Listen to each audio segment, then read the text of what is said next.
Binigyan ng deadline ng Bureau of Customs ang pamilya Diskaya na isuko ang kanilang luxury vehicles hanggang bukas September 2 ngayong taon.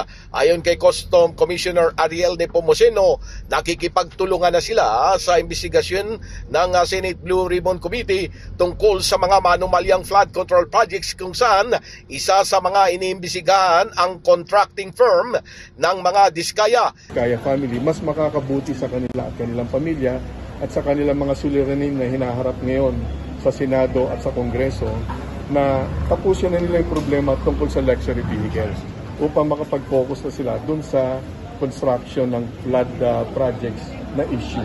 Doon na sila mag-focus, huwag na dito sa luxury vehicle. Last two questions. Dagdag pa ni Nepomuceno na layo ng kanilang paghalughog sa gusali ng St. Gerald Construction General Contractor and Development Corporation dito sa Pasig City ay upang malaman kung nakapagbayad ba ng tamang buwis ang mga Diskaya o may kailangan pang bayaran sa mga biniling luxury vehicles.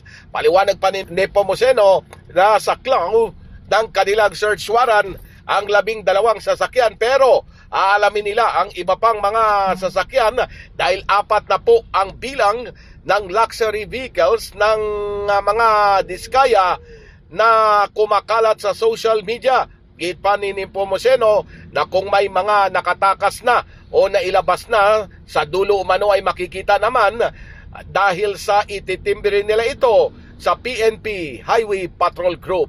Pilipinas, mula sa Pasig City, Silvestre Rambulabay, Radyo Kayumanggi.